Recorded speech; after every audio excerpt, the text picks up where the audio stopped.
قال الله تبارك وتعالى في كلامه المجيد: أعوذ بالله من الشيطان الرجيم. لقد كان لكم في رسول الله أسوة حسنة لمن كان يرجو الله واليوم الآخر وذكر الله كثيرا. وقال النبي صلى الله عليه وسلم: من أطاع محمدا فقد أطاع الله ومن عصى محمدا فقد عصى الله ومحمد فرق بين الناس. تمام تعریفوں کے لائق اللہ وحدہ لا شریک کی ذات ہی ہے، جو مشکل کشا ہے، حاجت روا ہے، مالک ارض و سما ہے، اور ساری کائنات کا حقیقی اور برحق پروردگار ہے. بے شمار لا تعداد مسنون درود و سلام امام الانبیاء سید ولد آدم حبیب خدا جناب محمد مصطفیٰ صلی اللہ علیہ وسلم کی ذات گرامی پر بخشش اور رحمتوں کی دعائیں آپ علیہ الصلاۃ والتسلیم کے صحابہ، تابعین، تبع تابعین اور محدثین نظام کے لیے، جنہوں نے صحیح معنوں میں اللہ کی دین کو سمجھا اور پھر زندگی بھر اس پہ عمل کا بھی حق ادا کیا. حضرات،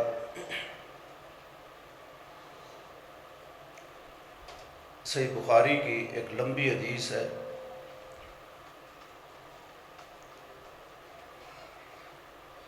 میں اس لمبی حدیث کا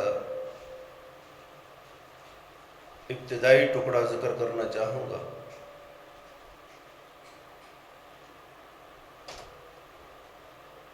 اور اس ابتدائی ٹکڑے کے متعلقہ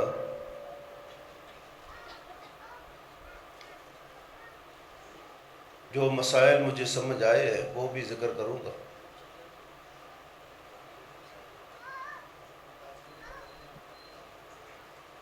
سیدنا جابر بن عبداللہ رضی اللہ تعالی عنہما نبی علیہ السلام کے بڑے جلیل القدر صحابی ہیں. باپ بھی اللہ کے پیغمبر کا صحابی ہے اور بیٹا بھی اللہ کے پیغمبر کا صحابی. ارشاد فرماتے، ایک دن نبی علیہ السلام نے صبح کی نماز پڑھائی. نماز کے بعد آپ کا یہ معمول تھا، آپ اپنے ساتھیوں سے، صحابہ سے ایک بات دریافت فرماتے: آج کی رات آپ میں سے کس کو کون سا خواب آیا؟ ہر صحابی اپنے خواب کا تذکرہ کرتا. صحیح مسلم کی حدیث ہے، سیدنا عبداللہ بن عمر رضی اللہ تعالی عنہما متبع سنت صحابی ہے. نبی علیہ السلام کی سنت حدیث سے بڑی محبت رکھنے والے. جب مختلف صحابہ کی زبانی خواب سنتے، ایک دن ان کے دل میں یہ تمنا آرزو پیدا ہوئی کہ کاش مجھے بھی کوئی خواب آتا، میں بھی نبی علیہ السلام کے سامنے ذکر کرتا، اللہ کے پیغمبر تعبیر بتاتے، اور یہ تعبیر قیامت تک اللہ کا دین شریعت بن جاتی.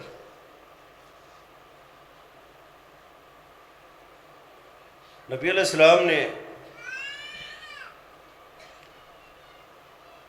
اس صبح کو لوگوں کے خواب سننے کے بعد ارشاد فرمایا: آج کی رات مجھے بھی ایک خواب آیا. یہاں پر یہ بات یاد رکھنی ہے، امتی کا خواب غلط بھی ہوتا ہے، درست بھی ہوتا ہے، وہ سچا بھی ہو سکتا ہے، وہ جھوٹا بھی ہو سکتا ہے، لیکن نبی علیہ السلام کا خواب نہ صرف سچا برحق ہوتا ہے بلکہ وہ اللہ کا دین اور شریعت بھی ہوتا ہے۔ صحابہ متوجہ ہو گئے۔ آج خلاف روایت نبی علیہ السلام کو جو خواب آیا ہے، ہر ایک صحابی چوکس ہو گیا، کیونکہ یہ خواب صرف خواب ہی نہیں تھا بلکہ قیامت تک آنے والے بنو آدم کے لیے اس کو اللہ نے دین اور شریعت بھی بنا دیا۔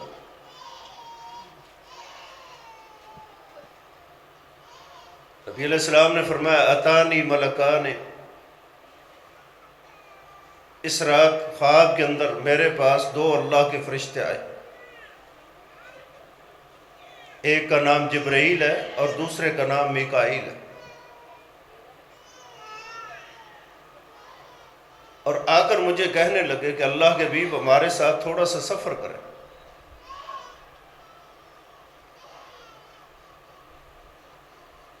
نبی علیہ السلام فرماتے ہیں میں ان کے ساتھ چل پڑا۔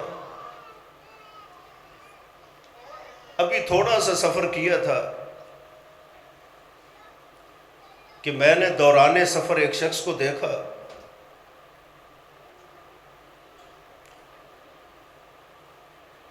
جس کا سر دو پتھروں کے درمیان رکھ کے ٹکڑے ٹکڑے کیا جا رہا تھا۔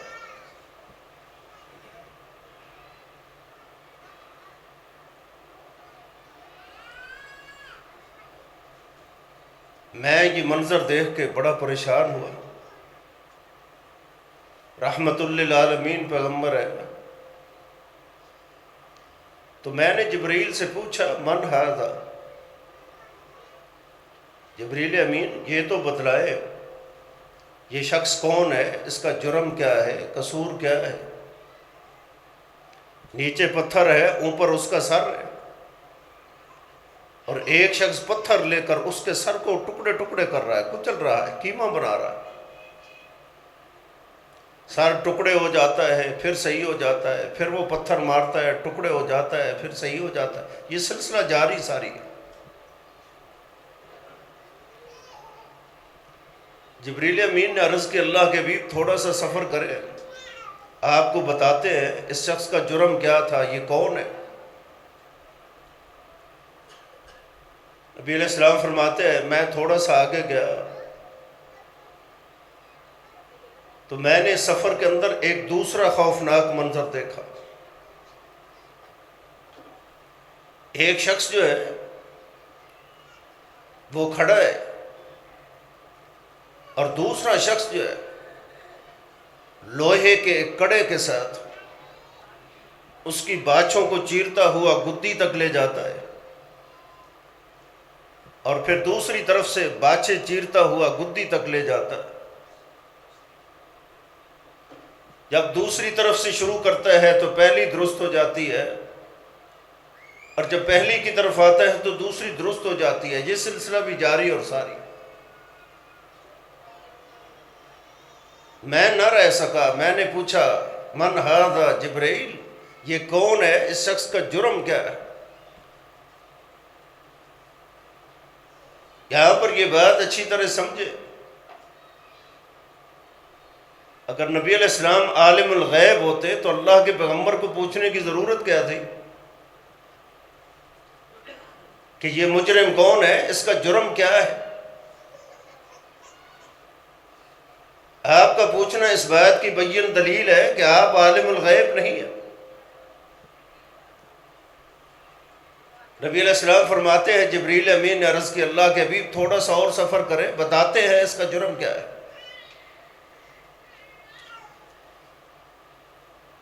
تھوڑا سا آگے گیا، نبی علیہ السلام فرماتے ہیں میں نے سفر کے اندر ایک اور دردناک مقام دیکھا۔ ایک گرم ترین تندور ہے، آگ جل رہی ہے، بھڑک رہی ہے، شعلے مار رہی ہے، اور اس آگ کے اندر کچھ مردوں کو ننگا کر کے اور کچھ عورتوں کو ننگا کر کے اس کے اندر پھینکا جا رہا ہے۔ نبی علیہ السلام نے جبرائیل سے پوچھا من ہؤلاء الناس، یہ کون لوگ ہیں، ان کا جرم کیا ہے، کیا قصور ہے؟ جبریل امین نے عرض کی اللہ کے حبیب تھوڑا سا اور سفر کریں، بتاتے ہیں ان کا جرم کیا تھا۔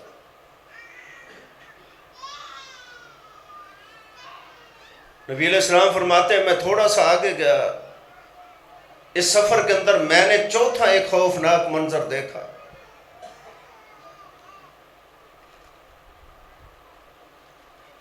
ایک شخص جو ہے گرم پانی کی نہر کے اندر ڈوب رہا ہے، اور جب وہ کنارے کی طرف بڑھتا ہے،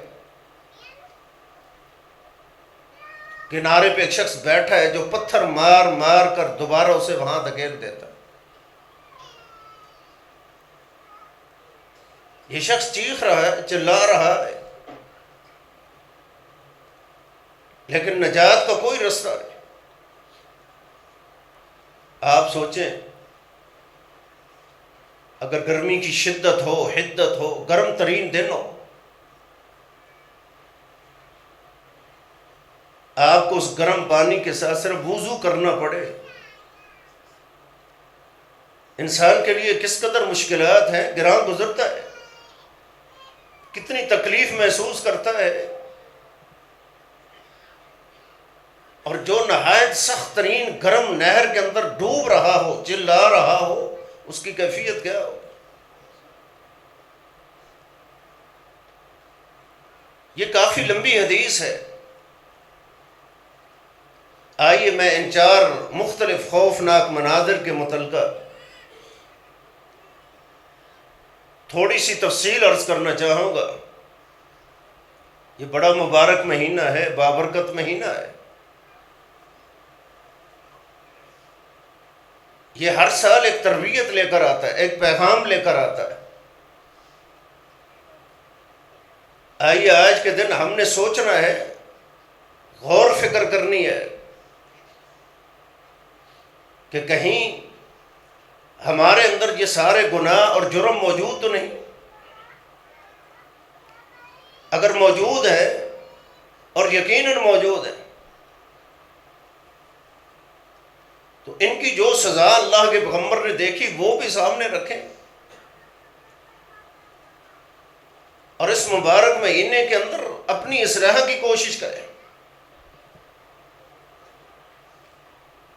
گناہ سرزد ہو جانا یہ کوئی بڑی بات نہیں، یہ فطرت انسانی ہے، لیکن گناہوں سے توبہ تائب ہو جانا یہ سب سے کمال کی بات ہے۔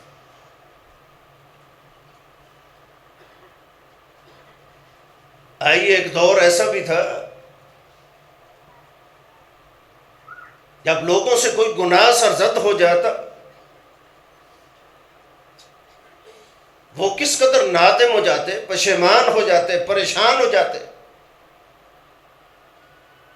اور پھر پوری کوشش کرتے، تگ و دو کرتے کہ جتنا بڑا گناہ کیا ہے اتنی ہی بڑی کوئی نیکی کر کے بیلنس کر لیں، اپنی زندگی کے گناہوں کو گنا کرتے۔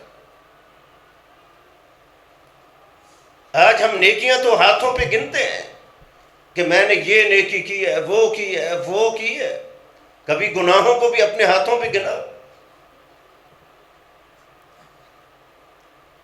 یہ ایک سبق ہے جو آج کے دن آپ نے یاد کرنا ہے، یہ تقریر نہیں ہے۔ تقریر آپ شام کے وقت سنیں گے،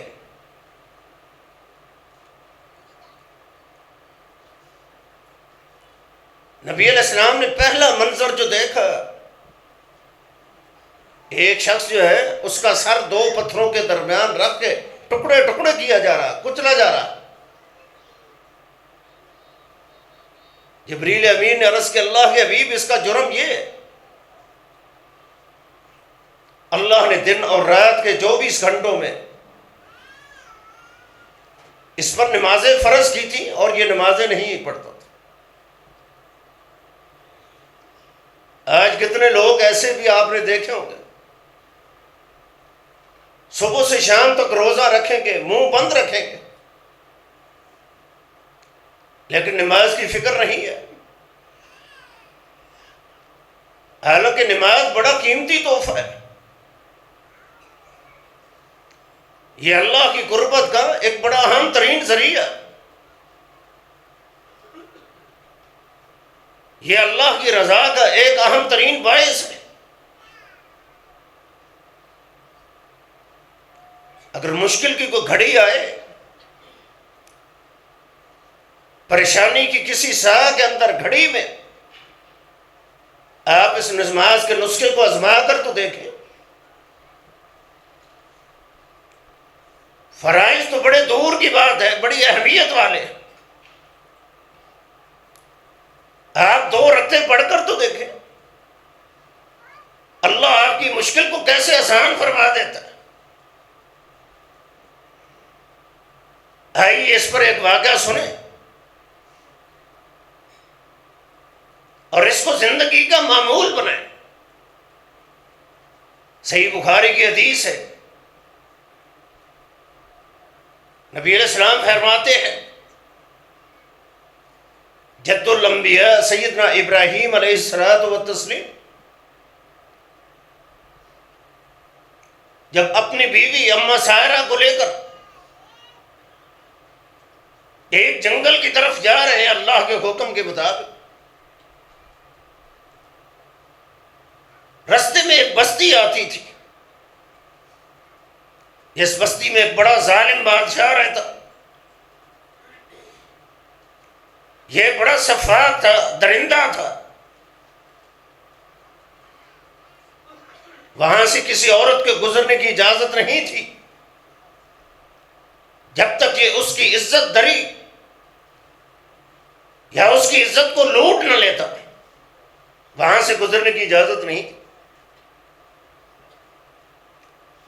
اما سارہ کے لیے بڑا مشکل مرحلہ، بڑی کٹھن گھڑی ہے، اور ظالم اور جابر بادشاہ کی زندگی اسی طرح گزر گئی۔ کوئی عورت ایسی نہیں جو اپنی عزت بچا کے وہاں سے چلی جائے۔ اما سارہ جب اس بستی کے قریب پہنچی، آپ کو یہ علم تھا، یہ پورا ادراک تھا، یہاں سے گزرنے کی اجازت نہیں جب تک یہ درندہ صرف سفاک انسان عورت کی عزت نہیں لوٹتا۔ اس نے عدالت کے اندر پیش کیا، اما سارہ کو اس کی فوج نے روک لیا اور کہا آپ نہیں جا سکتے۔ اما سارہ نے مشکل کی اس کھڑی کے اندر دیکھے کس کو پکارا، کس کا واسطہ دیا، پریشانی کی اس گھڑی میں کہاں کس کے پاس گئے۔ دنیا کا کوئی سورس نہیں ہے اس کے پاس، نہ مال ہے، نہ دولت ہے، نہ افرادی قوت ہے، لیکن مشکل کی اس گھڑی میں صحیح بخاری کے الفاظ ہے، اما سارہ نے وضو کیا اور 2 رکعتیں ادا کی۔ یہ تو نوافل تھے، اگر نوافل کا یہ عالم ہے، فرائض کی کیا قدر و قیمت ہوگی۔ اور 2 رکعتیں ادا کرنے کے بعد اپنے اللہ سے دعا کی، یہ دعا یاد کریں، اس کو معمول بنائیں، اور مشکل کی گھڑی کے اندر، پریشانی کی کسی گھڑی کے اندر اس نسخے کو آزما کر تو دیکھیں۔ ہمارے اوپر بھی مشکلات آتی ہیں، کبھی اولاد کا مسئلہ، کبھی بیماری کا مسئلہ، کبھی غربت کا مسئلہ، کبھی ظالم حکومتوں کے مسائل، کبھی جابر لوگوں کا مسئلہ۔ اما سارہ نے 2 رکعتیں پڑھنے کے بعد اپنے اللہ کے ہاں ایک دعا کی تھی، اور یہ قیامت کی دیواروں تک صحیح بخاری کے نقش بنے گے، صحیح بخاری کی زینت رہے گی۔ کیا دعا کی تھی؟ اللہم ان کنت آمنت بک وبرسولک واحسنت فرجی الا علی زوجی فلا تسلط علی هذا الکافر۔ اے اللہ، اگر میں تجھ پر کامل یقین رکھتی ہوں، ایمان رکھتی ہوں، تیرے رسول پہ ایمان رکھتی ہوں، اور میں اس بات کی گارنٹی دیتی ہوں تجھے علم ہے، لیکن میں اقرار کر کے کہتی ہوں، میں نے ساری زندگی اپنے اس جسم کو کسی غیر محرم کے ہاتھ نہیں لگایا۔ اگر میں ایمان میں سچی ہوں، میرا کردار سچا ہے، پھر اس کافر کو مجھ پر مسلط نہ کرنا۔ صحیح بخاری کے الفاظ ہے، یہ دعا کرنے کی دیر تھی، یہ 2 رکعتیں پڑھنے کی دیر تھی، اس کے جسم پہ کپ کپی طاری ہو کے ظالم بادشاہ قریب تھا وہ مر جاتا۔ جب اسے قریب المرگ دیکھا، موت کے قریب دیکھا، اما سارا پھر پریشان ہو گئی، عرض کی میرے اللہ، میں نے تجھ سے اس کی موت کا سوال نہیں کیا، کیونکہ اگر یہ مر گیا اس کی فوج مجھے چھوڑے گی نہیں، چھوڑے گی، قتل کا یہ سارا ملبہ میرے اوپر ڈال دیا جائے گا، اس لیے اسے موت نصیب نہ کر بلکہ صحت دے، لیکن اس ظالم سے مجھے نجات دے۔ پھر یہ دعا کی، اللہم ان کنت آمنت بک وبرسولک واحسنت فرجی الا علی زوجی۔ یہ دعا کی، وہ جو کافر اور ظالم بادشاہ تھا دوبارہ صحت سلامتی والا ہوگا، ایسے ہو گیا جیسے وہ بیمار ہوگا نہیں۔ اب دوبارہ اس نے کوشش کی، ام المومنین نے وضو کرنے کے بعد 2 رکعتیں پھر ادا کی،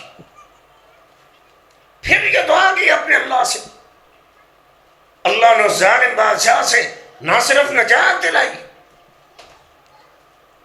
بلکہ جب اما سارا جانے لگے، ظالم بادشاہ نے اپنی بیٹی جو ہاجرہ تھی اس کو ہمیشہ کے لیے سیدہ سارا کا خادمہ بنا کر دیا۔ یہ نوافل ہے جن کی قیمت کتنی ہے مشکل کی گھڑی کے اندر۔ آج اگر کسی کے پاس اولاد رہی ہے، لوگ در کی ٹھاکریں کھائے گا، کبھی مزار پہ، کبھی دربار پہ، کبھی کہیں۔ اس کے پاس کیوں نہیں جاتے جو خالق ہے، مالک ہے؟ ہم نے اس مشکل کی گھڑی میں جن کے پاس اولادیں نہیں ہے، کتنی مرتبہ جو ہے وضو کر کے 2 رکعتیں ادا کر کے اپنے اللہ سے دعا کی ہو۔ ہم میں سے کتنے دن ہم نے دعا کی کہ ہماری دعا رد ہو جاتی ہے؟ یہ بڑے گرینڈڈ الفاظ ہیں، ان کے ساتھ دعا کیا کریں۔ تو میں عرض کر رہا تھا، یہ تو نوافل تھے، جن نوافل کے پڑھنے کی وجہ سے اللہ نے اس ظالم بادشاہ سے نجات دی، اور اس کی تاریخ کے اندر یہ پہلا واقعہ تھا، پہلا مرحلہ تھا جب کوئی عورت جو ہے اپنی عزت بچا کے چل رہی۔ اگر میں اور آپ فرائض کی پابندی کریں، ہمارے گھروں کے اندر انقلاب کیوں نہ آئے، پریشانیاں کیوں نہ ختم ہو؟ یہ گناہوں کی بخشش کا بڑا ذریعہ، اللہ کی قربت کا ذریعہ، اللہ کی رضا کا ذریعہ، یہ بڑا قیمتی ترین نسخہ ہے یہ نماز۔ نبی علیہ السلام نے اس خوفناک منظر کو دیکھا، پریشان ہو گئے۔ یہ تو قیامت سے پہلے کی بات ہے، اس کا سر جو ہے 2 پتھروں کے درمیان رکھ کے ٹکڑے ٹکڑے کیا جا رہا ہے، اور یہ قیامت تک معاملہ جاری رہے گا۔ قیامت کے بعد کیا ہوگا یہ اللہ جانتے ہیں، اور یہ تو پہلا امتحان۔ اگر نماز نہیں ہے روزے کا کیا فائدہ؟ اگر نماز نہیں ہے زکوٰۃ کا کیا فائدہ؟ عقیدہ توحید کے بعد سب سے پہلا فرض جو اللہ نے ہم پہ عائد فرمایا وہ تو نماز تھی، اور ساری زندگی اللہ کے پیغمبر اس کی تبلیغ کرتے رہے. آخری بیماری کے اندر، مرض الموت کے اندر بھی اللہ کے پیغمبر نے نماز نہیں چھوڑی. جب آپ چلنے کے قابل نہیں، آپ اٹھنے کے قابل نہیں، کھڑا ہونے کی سکت نہیں، اس کے باوجود جو ہے اللہ کا یہ فریضہ ادا کرنے کے لیے مسجد کے اندر آ گئے. 2 صحابیوں کے سہارے، ان پہ کندھوں پہ ہاتھ رکھ کر اللہ کے پیغمبر مسجد کے اندر آئے. آج اللہ نے ہمیں صحت دی، سلامتی دی، عیش و عشرت دی، وسائل دیے، دکان پہ جانے کے لیے سواری ہے، بچوں کو سکول بھیجنے کے لیے سواری کا بندوبست، کالج جانا ہو سواری کا بندوبست، یونیورسٹی جانا ہو بندوبست، دفتر جانا ہو سواری کا بندوبست. لیکن ایک مظلوم گھر ایسا ہے اللہ کا گھر جہاں آنا ہو سارے وسائل موجود ہیں لیکن آمد نہیں. اس بابرکت مہینے کی جو رونق ہے وہ تو ساری نماز کے سبب. آپ سوچیں، غور کریں کہ ابلیس شیطان نے صرف ایک سجدے کا انکار کیا، ایک سجدے کا، جس کا حکم اللہ نے دیا، ایک سجدے کا انکار کیا، تو وہ ہمیشہ کے لیے جہنم رسید ہوگا، ملعون ہو گیا، لعنتی ہو گیا، مردود ہو گیا. اور میں اور آپ دن اور رات کے 24-34 سجدے جو اللہ نے فرض کیا روزانہ انکار کرتے ہیں، بدعملی کا مظاہرہ کرتے ہیں. اللہ کی جنت کے مستحق کیسے ٹھہرے گے؟ لیکن ہم پھر بھی مرحوم ہیں. اگر ان سے پوچھے بے رواج سے، کہتے ہیں اللہ کی بڑی رحمت ہے، بڑی اللہ کی برکت ہے، بڑی رحمت ہے. کیسے رحمت ہے بھائی؟ ایک سجدے کا انکار کر کے وہ ہمیشہ کے لیے لعنتی ہو گیا. تو روزانہ کے 34 سجدوں کا انکار کرتا ہے، بدعملی کرتا ہے، اور تجھ پر اللہ کی رحمت برستی ہے. یہ کیسی گمراہ کن فکر ہے؟ نماز بڑا اہم فریضہ ہے. اگر اس سے پہلے اس کے بارے میں کوئی سستی تھی، کاہلی تھی، لاپرواہی تھی، آج کے دن چھوڑے. 5 وقت کے نمازی بنے، فرائض کی پابندی کریں. آپ دیکھیں آج کے بعد آپ کی ایک نئی زندگی ہوگی، اور اس زندگی کے اندر آپ دیکھیں اللہ کی ہزاروں رحمتیں اور برکتوں کا نزول کیسے ہوتا ہے. ان فرائض کو اللہ کے سامنے پیش تو کریں، نوافل پڑھ کر اپنے اللہ کے سامنے پیش تو کریں، دعا تو کریں. دنیا کے ہر مشکل جو ہے اللہ آسان فرما دے گا. یہ صبح و شام کے جو اللہ کے پیغمبر نے عطیہ معصورہ سکھائے، صبح و شام کے ذکر اذکار بتائے، اس کی پابندی تو وہی کرے گا، اس سے مالا مال تو وہی ہوگا جو نماز کی پابندی کرے گا. جس نے نماز ہی نہیں پڑھنی ذکر اذکار کہاں کرے گا؟ اور جب وہ ذکر اذکار نہیں کرے گا پھر اس کے گھر کے اندر اللہ کی رحمت کا نزول کہاں سے ہوگا؟ تباہی ہے، بربادی ہے. آئیے نبی علیہ السلام کی حدیث ہے، من فاتته صلاۃ العصر فقد وتر مالہ واہلہ او کما قال. اگر کوئی شخص جو ہے جان بوجھ کر عمدن عصر کی نماز چھوڑ دیتا ہے، اسے سمجھ لینا چاہیے فقط وتر مالہ واہلہ، اس کا کاروبار تباہ ہو گیا، مال برباد ہو گیا، اور اس کا گھر بھی تباہ و برباد ہو. آج بڑے لوگ ہیں جو شکایت کریں گے، پوچھیں گے، کوئی حضرت ذکر بتائے، کاروبار بڑا مندہ ہو گیا، تباہ ہو گیا، برباد ہو گیا، بڑا بحران ہے، بڑی مشکل ہے، مہنگائی ہے. لیکن کبھی اس پہ غور کیا، اس نسخے پہ عمل کیا؟ نبی علیہ السلام نے گارنٹی دے کر کہا جس کی عصر کی نماز فوت ہو جائے اس کا مال تباہ، اس کا گھر برباد، اس کی زندگی برباد. اور جس کی روزانہ یہ رہ جائے اس کے گھر میں آبادی کہاں سے آئے گی، خوشحالی کہاں سے آئے گی؟ یہ تو ایک نماز ہے، اور جس کی 5 روزانہ رہ جائے اس کا کاروبار مندہ نہیں ہوگا تو اور کیا ہوگا؟ اس کا مال برباد نہیں ہوگا تو آباد کیسے ہوگا؟ گھر برباد نہیں ہوگا تو آباد کیسے ہوگا؟ آج آپ نے دیکھا ہوگا بچیوں والے کتنے پریشان ہیں، ابھی چند مہینے گزرتے ہیں گھر برباد ہو جاتا ہے، بچی واپس آ جاتی ہے۔ کبھی ہم نے سوچا نکاح سے پہلے جائے یہ نسخہ کبھی دیکھا، کبھی مشاہدہ کیا؟ جس کو بچی کا رشتہ دے رہا ہو عصر کی نماز کا پابند ہے، اگر نہیں ہے اس کا گھر آباد کہاں سے ہوگا؟ اس کا مال کہاں سے محفوظ ہوگا؟ اگر آپ کو یہ سب کچھ علم ہے پھر بڑی ٹھٹائی ہے، بے حیائی ہے، یہ سب کچھ علم ہونے کے باوجود جو ہے آپ رشتہ قائم کر دیتے، پھر گھر میں برباد ہی ہونا ہے اور کیا ہونا؟ کوئی اولاد کی وجہ سے پریشان، کوئی بیوی کی وجہ سے پریشان، بیوی خاوند کی وجہ سے پریشان، اولاد والدین کی وجہ سے پریشان، والدین اولاد کی وجہ سے پریشان۔ ان پریشانیوں کا کبھی ہم نے سبب اور حل بھی دیکھا؟ کبھی سوچا اس کا سبب کیا ہے؟ کیوں یہ بربادی کی طرف معاشرہ جا رہا؟ امت کا پہلا گروہ، پہلا طبقہ جو طبقہ اولا تھا، اس کے اندر جو ہے یہ تباہی اور بربادی نہیں تھی، اللہ کی رحمتوں کا نزول ہوتا، برکات کی برکھا نازل ہوتی۔ کیوں؟ اس لیے کہ اللہ کے پیغمبر نے جو تربیت کی، جو فرائض بتائے، جو نسخے بتائے، اس پہ عمل کر رہا تھا۔ یہ بڑا خوفناک منظر، یہ قیامت سے پہلے کی بات ہے۔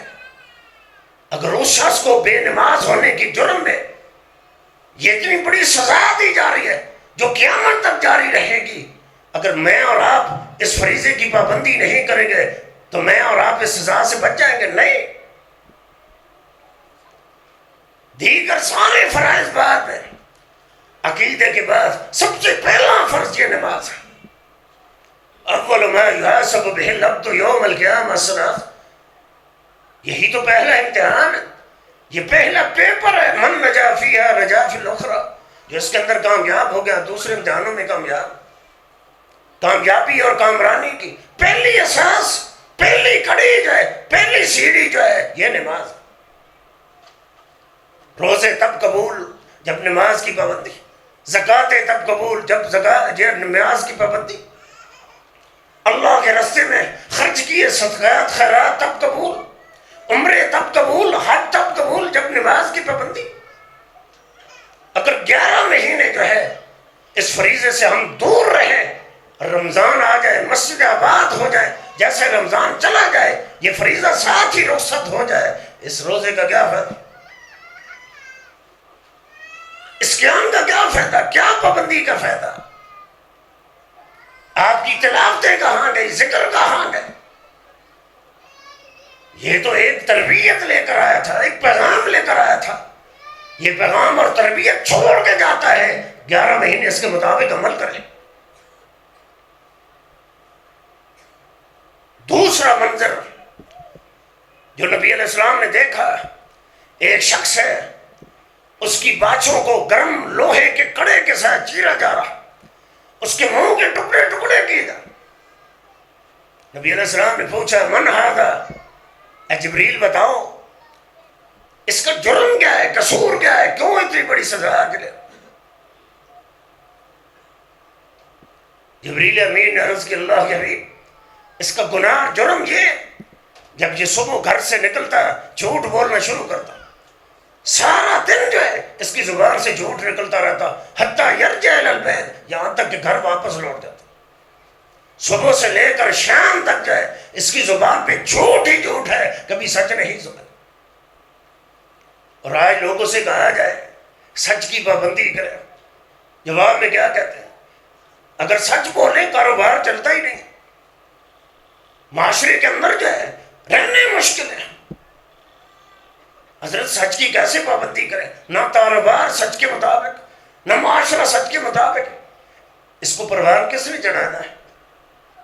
اس کی اصلاح کس نے کرے؟ آخر کوئی کوئی پہلا شخص ہوگا جو سٹینڈ لے گا سچ کو اور حق کو جو ہے معاشرے کے اندر رائج کرے گا. معاشرہ سچ کی طرف چلا جائے گا, حق کی طرف چلا جائے گا. یہ بڑے بد نصیبی کی بات ہے. یہ کتنا بڑا گناہ ہے. یہ قیامت سے پہلے کتنی بڑی سزا ہے, اس کی باتوں کو چیرا جا رہا. آج اس دانت کو معمولی سا درد لگے 14 طبق روشن ہو جاتے ہیں, کتنا پریشان ہو جاتا ہے. نہ رات کو چین نہ دن کو سکون ہے. اور جس کی باتوں کو گرم لوہے کے کڑے کے ساتھ چیرا جا رہا ہو, کتنی بڑی سزا ہے. یہ قیامت سے پہلے کی بات ہے. قیامت کے بعد کیا ہوگا یہ اللہ جانتا. اس لیے سچ کو روایت ہے, سچ کی پابندی کریں. کاروبار تباہ ہوتا ہے کوئی حرج کی بات ہے, گھر تباہ ہو جائے کوئی حرج کی بات ہے, لیکن سچ کا دامن کبھی نہ چھوڑو. سچ میں اللہ نے برکتیں رکھی ہے. سچ کے اندر اللہ نے کامیابی رکھی ہے, کامرانی رکھی ہے. ہدایت کا راز سچ کے اندر ہے. یہ بڑا کبیرہ گناہ ہے. امام حیثوی نے کبیرہ گناہوں کے متعلقہ ایک مستقل عربی کے اندر کتاب رکھی, اس کے اندر اس گناہ کو ذکر کیا. امام دیگر بہت سارے ائمہ حدیث, امام ذہبی ہے, دیگر ائمہ حدیث جنہوں نے مستقل کبائر کے نام سے کتابیں لکھی, کبیرہ گناہوں کے متعلقہ لکھی ہیں, سب نے اس گناہ کو شریک کیا. یہ معمولی نہ سمجھے. دنیا اور آخرت کی کامیابی اور کامرانی ایک بڑا کردار جو ہے سچ اور حق کا. تیسرا منظر, نبی علیہ السلام نے دیکھا کچھ لوگ ان کے جسم سے لباس اتار کر مردوں اور عورتوں کو ننگا کر کے ایک گرم دیکھتی ہوئی آگ پہ, سلگتی آگ کے اندر پھینکا جا رہا. یہ ایسا تندور ہے جس سے نکلنے کا کوئی راستہ نہیں. جو وہاں چلا گیا جل کے راکھ ہو جائے گا, واپسی کا کوئی راستہ نہیں. نبی علیہ السلام نے پوچھا من ہے اولئک الناس, من ہے اولئک الناس, یہ مجرم کون ہے, ان کا جرم قصور کیا ہے؟ جبریل امین نے عرض کی اللہ کے حبیب, ان کا جرم قصور یہ ہے کہ یہ زمین کی پشت پر اپنی زندگی کے اندر جو ہے مرد عورتوں سے اور عورتوں مردوں کے ساتھ برائی مل کے کیا کرتا. یہ برائی کرنے والے لوگ ہیں. اور میں اللہ کے گھر میں کھڑا ہوں, ابھی کل کی بات ہے, ایک شخص مسئلہ پوچھ رہا تھا کہ رمضان کے 18-19 روزے ہو گئے. ایک شخص جو ہے رمضان کے اس مہینے کے اندر دن میں 4 مرتبہ برائی کرتا ہے. حضرت بتائیں اس جرم کا کفارہ کیا ہوگا, کیا فدیہ بنتا ہے؟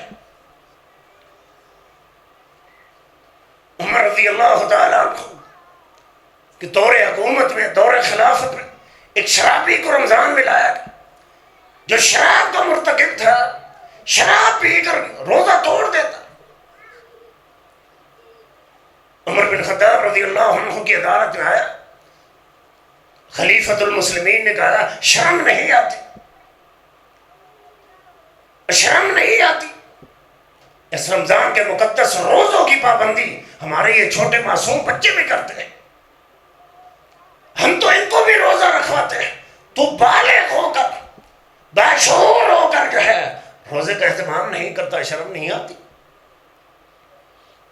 جس قوم کے معصوم بچے جو ہے گرمی کی شدت کے اندر, حدت کے اندر جو ہے روزے کے پابند ہو جائیں, اس معاشرے کے اندر انقلاب تبدیلی کیوں نہیں آئے گی؟ اور آج آپ بازار میں دیکھیں کتنے فیصد لوگ ہیں جو روزے کی پابندی کریں. اگر تو پابندی ہی نہیں, اگر کوئی پابندی کر بھی رہا ہے روزے کے تقاضے پورے نہیں, معاشرہ بگاڑ کی طرف اور گمراہی کی طرف گامزن نہیں ہوگا تو کہاں جائے گا؟ نبی علیہ السلام نے کیا کہا, جب کوئی شخص برائی کرتا ہے اس کا ایمان اس سے نکل جاتا, اور جب تک یہ واپس, اس وقت تک واپس نہیں آتا جب تک یہ برائی کے اندر مبتلا رہتا. اور اس حالت کے اندر آپ سوچیں, غور کریں, اگر اس کی موت آ جائے جب اس ایمان اس سے نکل چکا ہو, حالت کفر کے اندر موت آئے, قیامت کے دن اپنے اللہ کو کیا جواب دے گا؟ کوئی شک نہیں، الدنیا حلوۃ خضرۃ، یہ دنیا بڑی میٹھی ہے، بڑی سرسبز و شاداب ہے، یہ بڑے دھوکے کا زمان ہے، انسان اس کے فریب میں ضرور آتا ہے، لیکن گناہ ہوتے ہیں، گناہ ہو جانے کے بعد اپنے صدق کے دل کے ساتھ اپنے اللہ سے توبہ کریں۔ یہ توبہ کا مہینہ ہے، یہ اللہ کی رحمتوں کا مہینہ، یہ برکات کا مہینہ، جہنم سے آزادی کا، جنت میں داخلے کا مہینہ۔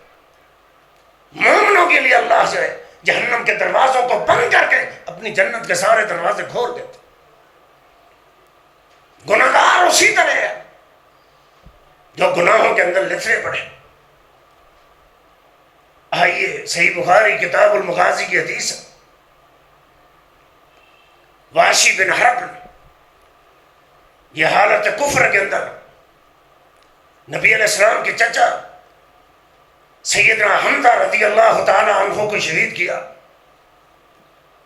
کس طرح شہید کیا؟ بڑی دردناک داستان ہے، آپ نے کئی مرتبہ سنی ہوگی، تفصیلات کا وقت نہیں، تفصیلات دیکھنی ہو جائے صحیح بخاری پڑھے، کتاب المغازی کے اندر یہ واقعہ بڑی تفصیل سے، بڑی بے دردی کے ساتھ، صفاقی کے ساتھ نبی علیہ السلام کے چچا کو شہید کیا، بعد میں مسلمان ہو گئے۔ جب مسلمان ہونے کے بعد پہلی مرتبہ اللہ کے پیغمبر کی مجلس کے اندر آیا، پہلی مرتبہ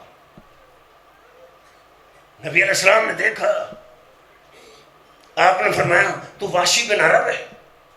عرض کی اللہ کے بھی میں وحشی بن حرب ہوں، یہ مسلمان ہو چکا ہے۔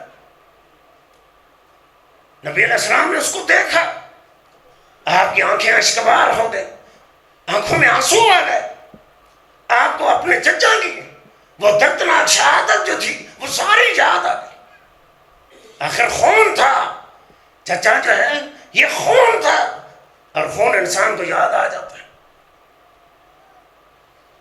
انسان سارے دکھ بھول جاتا ہے لیکن خون کا دکھ کبھی نہیں بھولتا۔ نبی علیہ السلام نے وحشی بن حرب سے کہا تو مسلمان ہو چکا ہے، ساری باتیں قبول، اللہ نے تمہارے گناہوں کو معاف کر دیا، لیکن ایک بات ضرور یاد رکھ، جب بھی میری مجلس کے اندر آئے ایک بات کی احتیاط کرنا، میرے سامنے نہیں بیٹھ،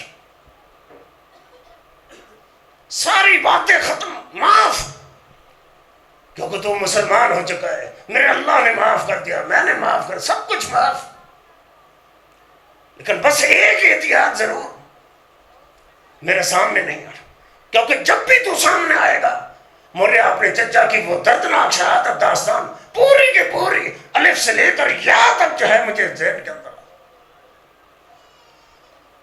وحشی بن حرب نے یہ بات سنی، مجلس برخاست ہو گئی، چلا گیا، بڑا پریشان ہو، بڑا پریشان کہ اللہ کی پیغمبر کی مجلس کے اندر نہ جاؤں، یہ بھی بڑے دکھ کی بات، بڑی بدنصیبی کی بات، اور ساری زندگی تو اس مجلس سے دور رہا، اگر مسلمان ہو کر بھی اس مجلس کے اندر مزہ نہ آئے فائدہ کیا؟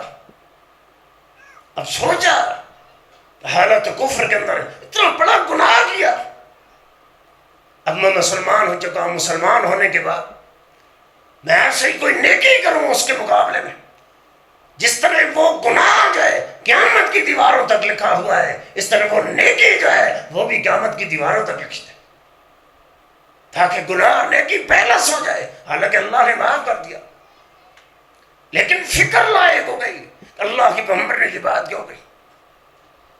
اب اس طاق میں رہے، سوچ بچار کرتے رہے، کون سی نیکی کروں جو اس گناہ کے برابر ہو جائے، کون سی نیکی کروں، سوچ بچار کی۔ مسیلمہ کذاب نے جھوٹی نبوت کا اعلان کیا، اس کے خلاف اعلان ہو گیا۔ وحشی بن حرب نے سوچا وہ گناہ بڑا کیا تھا، اگر میں مسلمہ کذاب جو جھوٹا مدعی نبوت ہے اگر میں اسے قتل کر دیتا ہوں، میرے اللہ کے ہاں میرا یقین ہے یہ گناہ اور نیکی بیلنس ہو جائے گی، برابر ہو جائے گی۔ اب کیا کیا؟ طاق میں رہے، جیسے اعلان ہوا، ایک دن ایسا ہوا دوران اعلان جو تھا وحشی بن حرب رین کے اندر آ گیا، تلوار نکالی، اس کا سر جو ہے ٹکڑے کر کے رکھ دیا۔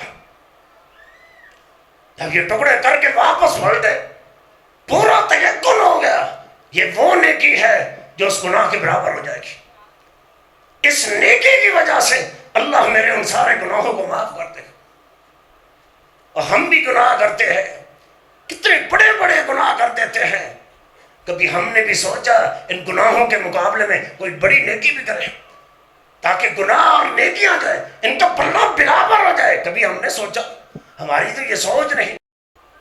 یہ سوچ وحشی بن حرب سے پوچھے، حالت کفر میں گناہ ہو گیا کہ جب مسلمان ہوئے پھر نیکی کے در پہ رہے، ان سے اگر کوئی گناہ ہوتا اتنا پچھتاوا ہوتا، پریشان ہو کر کہتے اللہ اس سے بہتر تھا میں اس سے پہلے مسلمان نہ ہوتا، آج کے دن مسلمان ہوتا تاکہ اللہ میرے اس گناہ کو معاف کر دیتا۔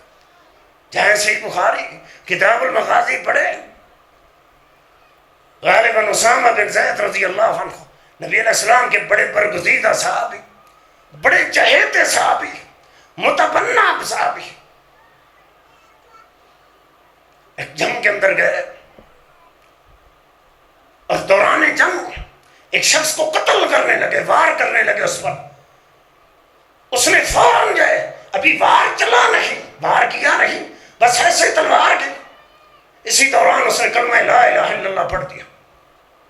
سیدنا اسامہ بن زید رضی اللہ عنہ نے سوچا کہ شاید اس شخص سے اس تلوار کے ڈر کے ساتھ جو ہے یہ کلمہ لا الہ الا اللہ پڑھ لیا ہے، وار کر دیا، اس کا سر قلم کر دیا۔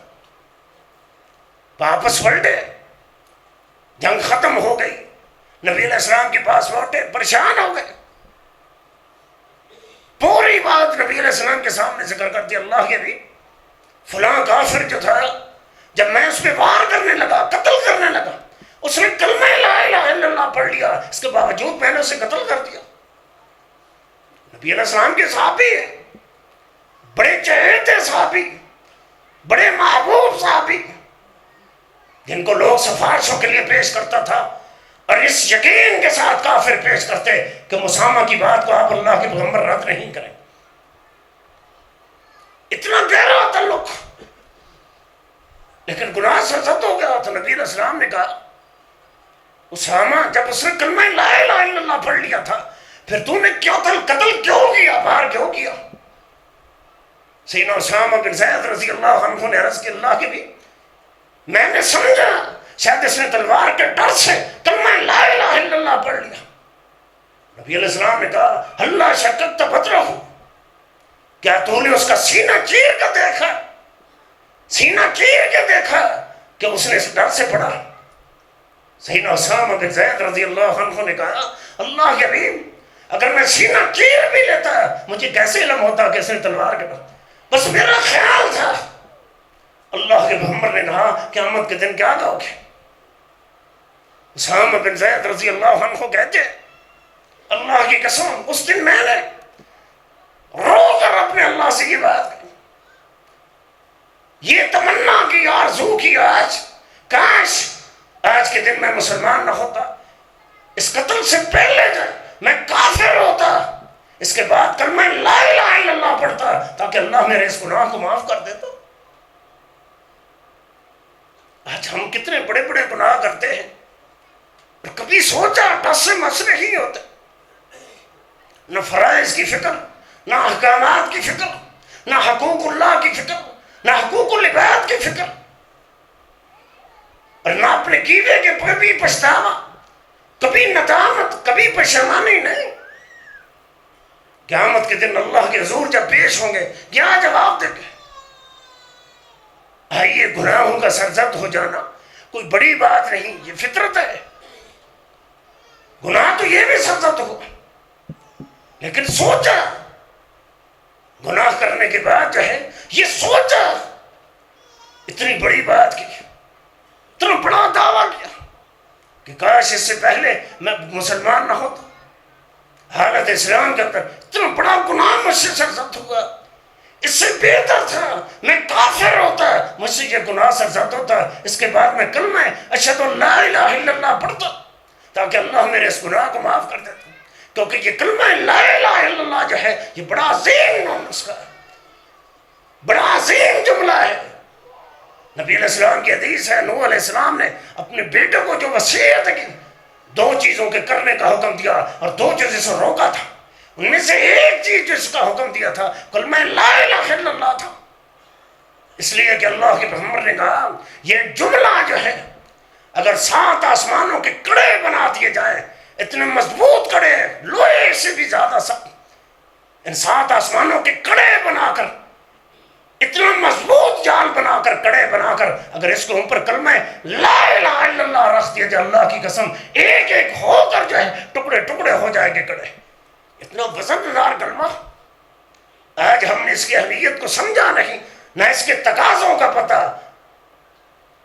نہ اس کے احکامات کا پتہ، نہ آداب کا پتہ، نہ شروط کا پتہ۔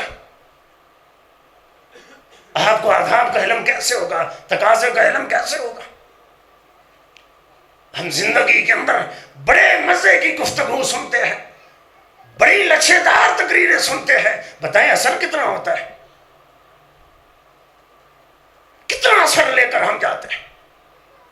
کتنا درد جو ہے ہمارے دل کے اندر کھٹکتا ہے؟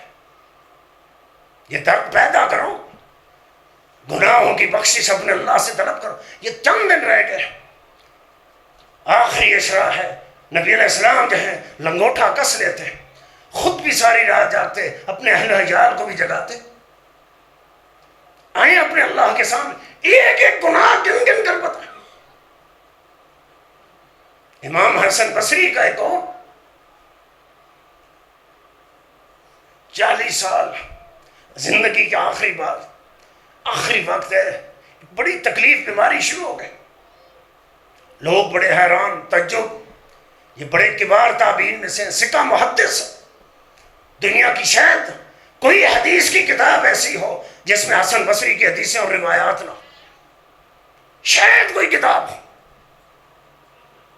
زندگی کے آخری لمحات، ایک بیماری پیدا ہو، لوگ پریشان کہ جس کی ساری زندگی کتاب سنت کے اندر گزر گئی، اتنی بڑی آزمائش۔ امام حسن بصری سے کسی سائل نے استفسار کیا، فرمایا پریشان ہونے کی ضرورت نہیں، مجھے علم ہے 40 سال پہلے مجھ سے غلطی سرزد ہوئی تھی جس کی سزا ہے 40 سال بعد آج مجھے مل رہی۔ امام حسن بصری رحمہ اللہ کو تو اپنے 40 سال پہلے کا بھی گناہ یاد ہے، 40 سال کی پہلی غلطی بھی یاد ہے، مجھے اور آپ کو چند منٹ پہلے جو گناہ اور غلطیاں کرتے ہیں وہ بھی یاد نہیں رہتی، اللہ کے سامنے کیا پیش کریں گے؟ یہ بھی مسلمان ہے لا الہ الا اللہ پڑھنے میں، یہی قرآن ان کے پاس تھا، اللہ کے پیغمبر کی یہی حدیثیں ان کے پاس ہوئی تھی، وہ قرآن کو سمجھ کے عمل کے لیے پڑھتے ہیں، اصلاح کے لیے پڑھتے ہیں۔ ہم قرآن کو ایک رسم اور رواج سمجھ کے پڑھتے ہیں۔ عمر رضی اللہ عنہ کو دیکھیں شعب الایمان کے اندر، امام بیہقی نے اثر ذکر کیا، سورۃ بقرہ 8 سالوں کے اندر پڑھی، 8 سال۔ میں اور آپ سورۃ بقرہ جو ہے تراویح کے چند دنوں کے اندر مکمل کر لیتے ہیں۔ ہمارے اوپر اثر کیسے ہو، تبدیلی کہاں سے آئے، انقلاب کہاں سے آئے؟ کیا وہ کنزین تھے؟ ذہین نہیں تھا، دنیا کا ذہین ترین انسان، دنیا کا شائن انسان، عظیم انسان، لیکن سورۃ بقرہ پڑھتے 8 سال لگے، اس لیے کہ جو آیت پڑھتے تھے سمجھ کے اس پہ عمل کرتے تب اگلی آیت پڑھتے تھے۔ میں اور آپ سارا قرآن رمضان کے اندر سنتے بھی ہیں، سناتے بھی ہیں، جیسے رمضان ختم ہوتا ہے مسجد کی حالت نہیں دیکھتے۔ ہم کیا سمجھتے ہیں؟ ہم اپنے اللہ کو دھوکہ دیں گے؟ ہمارا اللہ اتنا سادہ ہے، اتنی سادی ذات ہوگی جو ہماری ان چالاکیوں کو سمجھ نہیں سکتی؟ نہیں، وہ تو علیم بذات صدور ہے، فعال لما یرید ہے، علی کل شیء قدیر ہے۔ اس لیے رمضان کے اس مبارک مہینے کو ایک رسم رواج سمجھ کے مت گزارے، اس کو ایک عقیدہ سمجھ کے گزارے، ایک تربیتی ورکشاپ سمجھے، اصلاح کا عظیم پروگرام سمجھے، اس کو ایک پیغام سمجھ کے گزارے۔ یہ ہر سال 11 مہینوں کے اندر میری اور آپ کی زندگی کے اندر آتا ہے۔ تب تو اللہ کے پیغمبر نے سیڑھی پہ قدم کر رکھا تو جبرائیل امین نے کیا کہا؟ بد نصیب ہے، بدبخت ہے وہ شخص جس کی زندگی میں رمضان آیا اپنے گناہوں کی بخشش نہ کروا سکا۔ نبی علیہ السلام نے آمین کہا، بد دعا دی اللہ کے پیغمبر نے، بد دعا دی جبرائیل امین نے۔ آج ہم میں سے کتنے لوگ ہیں جنہوں نے یہ حدیث کئی مرتبہ سن، عمل کتنا کیا؟ اس لیے میں اور آپ اگر اپنے رمضان کو کامیاب کرنا چاہتے ہیں، روزوں کی قبولیت چاہتے ہیں، آئیے جو پیغام لے کر رمضان المبارک آیا تھا وہ پیغام اخذ کریں، وہ پیغام یاد کریں، اس پہ عمل کی کوشش کریں۔ اللہ رب العزت سے دعا ہے اللہ مجھے اور آپ کو کما حق کو اس پہ عمل کی توفیق نصیب فرمائے، زندہ رکھے کتاب و سنت پہ، موت نصیب فرمائے کتاب و سنت پہ۔ سبحانک اللہم ربنا و بحمدک، اشہد ان لا الہ الا انت، استغفرک و اتوب الیک۔